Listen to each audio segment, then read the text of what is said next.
everybody. I'm Steve. And I'm LG. And welcome back to OFFSIDES. And it is week 4 after we had a pretty terrible week 3. Thanks for still joining us. We must sincerely apologize. We had a little bit of a hiccup. We're going to get right back out there this week and bounce back. I think I need to personally apologize to Doug Baldwin, at least to everyone who benched him on account of what I said, but to him especially. Sorry, Mr. Baldwin. He let me have it. He did. And I must apologize to everyone who selected the Arizona Cardinals. I was so high on the Cardinals and then creamed in Buffalo. So, sorry, guys. But there's nothing like crawling back up from rock bottom, so here we are. Let's get right into it. Fantasy football musts and busts. This week I took a look again at wide receivers, gotta redeem myself, and this week I took a look at the waiver wire to really give you someone that you all could pick if you have some injuries or if you have people on bye. It's Jamison Crowder. He comes to us from the Washington Redskins, and even though he's number 2 on the depth chart behind Pierre Garçon, he's been averaging a touchdown per game in the last 2 games. I really think against a weak Cleveland Browns defense, he's going to continue to bring it.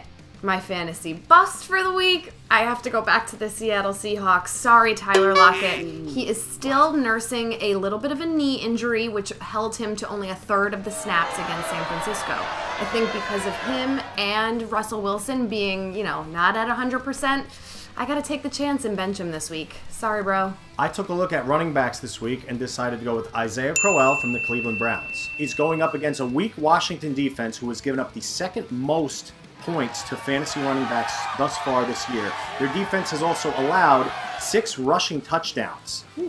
So I really like Crowell in this one.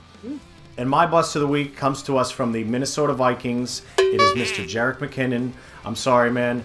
I need you to take a seat that way down the bench, get the orange wedges ready, pass out to your teammates who are actually going to be on the starting lineup this week.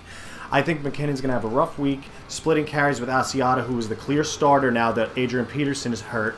I think that the Giants D will definitely hold him. They've surrendered the second fewest fantasy points to running backs this year. So, sorry, Jerick. Take a seat, bud. After 3 weeks of football, it's time to start looking at that waiver wire. There's injuries, you have bye weeks, we got you covered. You know I'm high on Crowder from my fantasy must of the week, so I'm going with him. If you need a tight end also, I'm picking up Zach Miller. 2 TDs last game. I don't know. I think it's a good pick. I really like Cole Beasley from the Dallas Cowboys. We still don't know if Dez is going to play yet, so Beasley is definitely my number 1 for waiver wire pickups. If you have Aaron Rodgers and need a quarterback, I might take a look at Trevor Siemian, who's probably still available. Had a big breakout week last week. Definitely a good pickup. This is the part where we do the pick. Let's roll it.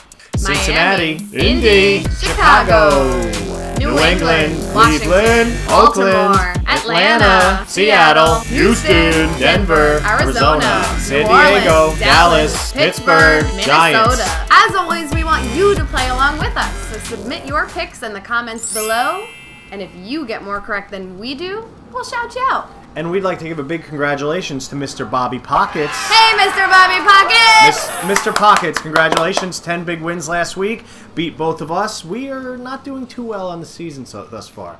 I had 9 wins last week. I had 8. Getting there. Show off over here. Thank you, Mr. Pockets. Our Suicide Survivor Eliminator Picks of the week.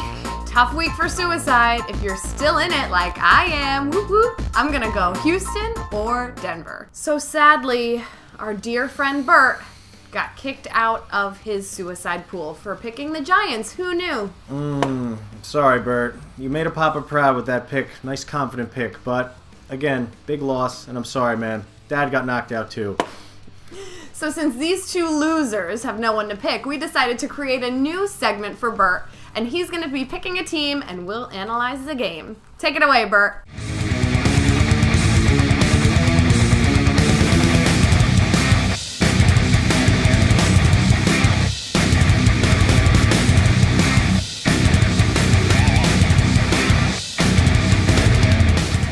Buffalo.